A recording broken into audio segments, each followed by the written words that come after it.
आप है mister Vishwakarma sir के साथ अर्थात मेरे साथ। और फ्रेंड्स, अभी तक अपन ने प्रेजेंट सिंपल को पढ़ा, प्रेजेंट कंटिन्यूस को पढ़ा, प्रेजेंट परफेक्ट को पढ़ा, प्रेजेंट परफेक्ट कंटिन्यूस भी पढ़ा। इनके वॉइस भी आपने देखे, क्वेश्चन टैग को भी आपने देखा, और ये सब आपके लिए बहुत अनिवार्य है। फ्रेंड्स, आज अपन कुछ नाउन की तरफ चलते हैं। कई बच्चों में ये देखा गया है कि नाउन, प्रोनाउन, इनको कुछ कंफ्यूजन है। तो हम ये देखते हैं, सबसे पहले देखते हैं नॉमिनेटिव केस।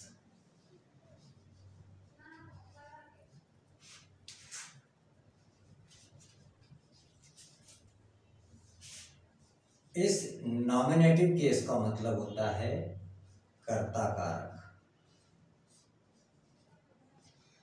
फ्रेंड्स, ये याद रखिए, नॉमिनेटिव केस मतलब कर्ता कारक, और कर्ता कारक का मतलब होता है जो काम करता है।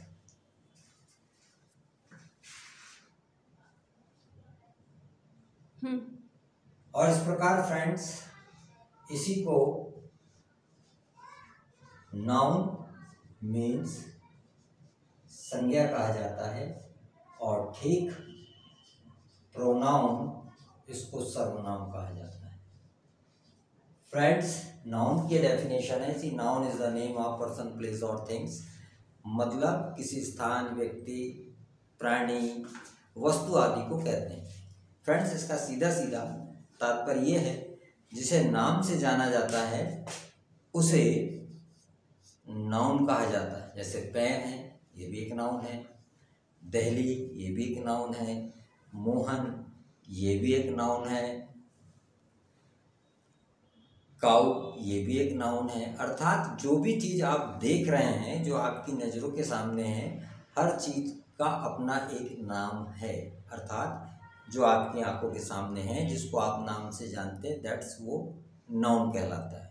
फिर अलग बात है कि प्रॉपर नाउन, कॉमन नाउन, उसको अपन आगे देखेंगे। और इस प्रकार हर नॉमिनेटिव केस का एक अपना पॉजेसिव केस होता है। पॉजेसिव केस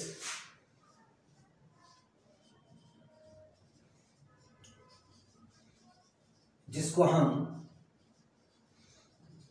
संबंध कारक कहते हैं।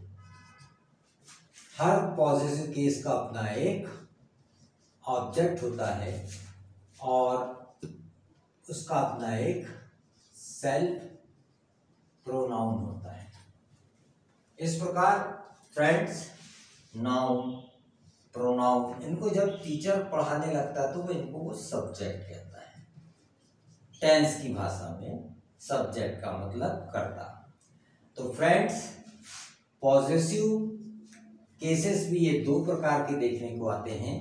एक होता है पॉजेसिव एडजेक्टिव, और एक होता है पॉजेसिव प्रोनाउन।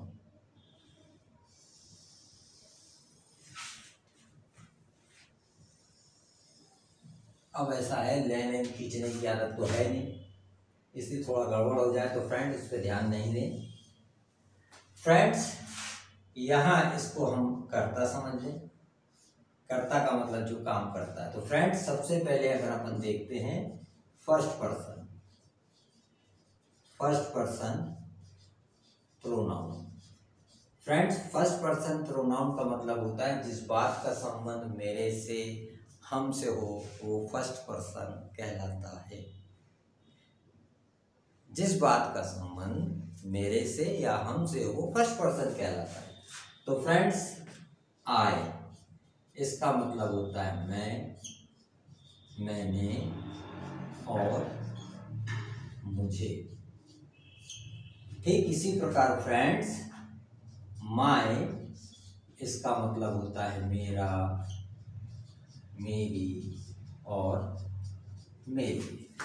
ठीक इसी प्रकार माइन, इसका भी मतलब होता है मेरा, मेरी और मेरे।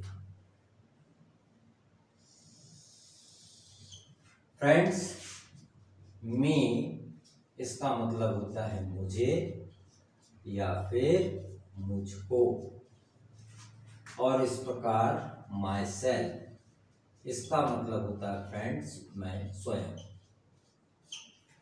फ्रेंड्स से देखने की बात है, आई का मतलब मैं या मैंने या मुझे। फ्रेंड्स ये याद रखिए, यहाँ मी का भी मतलब होता है मुझे, लेकिन मुझे जाना है, मुझे कुछ पूछना है, मुझे कुछ खरीदना है, तो मुझे अगर सब्जेक्ट के रूप में है तो मी से कभी सेंटेंस शुरू नहीं होता, वो आई से ही चालू होता है। फ्रेंड्स आई एक सिंगुलर है और ठीक इसका प्लूरल होता है वी, मीन्स होता है हम या फिर हमने या फिर हमको। और ठीक फ्रेंड्स पॉजिटिव एडजेक्टिव में अवर इसका मतलब होता है हमारा,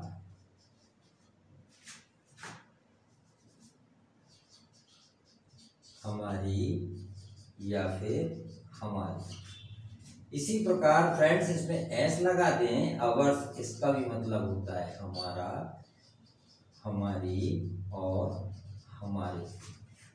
ठीक इसी प्रकार अस यानी होता है हमें या फिर हमको। फ्रेंड्स वी प्लूरल में है इसलिए यहाँ यूज किया जाता है अवर सेल्व्स, इसका मतलब होता है हम स्वयं। तो फ्रेंड्स आपने देखा होगा फर्स्ट पर्सन में आई और वी को शामिल किया जाता है, और आई सिंगुलर कहलाता है और वी इसका प्लूरल कहलाता है। फ्रेंड्स यहाँ ध्यान दीजिए, जैसे ये मेरा पेन है, this is my pen, this pen is mine, ऐसा भी लिखा जाता है। जैसे ये हमारी कार है, दिस इज अवर कार। ठीक इसी प्रकार दिस कार इज अवर्स, यह कार हमारी है। तो इस प्रकार माय यानी मेरा, मेरी, मेरे, माइन यानी होता है मुझे, मेरा, मेरी, मेरे। तो इस प्रकार माय और माइन दोनों को इस कहना चाहिए पॉजिटिव एडजेक्टिव में माय और पॉजिटिव प्रोनाउन में माइन का इस्तेमाल होता है। फ्रेंड्स अब इसको हम देखें, अभी हम पहले फर्स्ट पर्सन की तरफ चल रहे हैं, अब इसको हम समझ लेते हैं किस प्रकार से लिखा जाता है। जैसे फ्रेंड्स देखिए, आई एम इन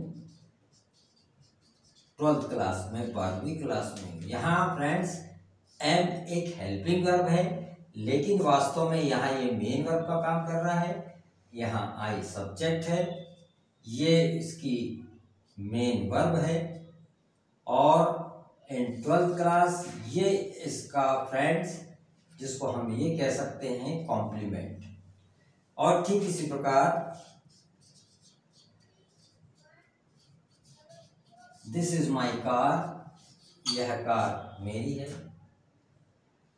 तो इस प्रकार दिस फ्रेंड्स यहाँ एक सब्जेक्ट है, यहाँ इज मेन वर्ब है, और माई कार अगर अपन माई देखें तो ये पॉजिटिव एडजेक्टिव कहलाता है। तो इस प्रकार फ्रेंड्स नॉमिनेटिव केस का मतलब होता है कर्ता कारक। हर नॉमिनेटिव केस का अपना एक पॉजिटिव केस होता है जिसको संबंध कारक कहते हैं। ये दो प्रकार के होते हैं, पॉजिटिव एडजेक्टिव और पॉजिटिव प्रोनाउन। तो पॉजिटिव एडजेक्टिव में माई और अवर का इस्तेमाल होता है, और पॉजिटिव प्रोनाउन में माइन और अवर्स, और इसका ऑब्जेक्ट केस होता है फ्रेंड्स मी, और वी का होता है अस, और इनका सेल्फ प्रोनाउन होता है माई सेल्फ और अवर सेल्फ। अगर आई से कोई बात कहना ये काम मैं खुद करूंगा तो I will do this work my self. तो इस प्रकार फ्रेंड्स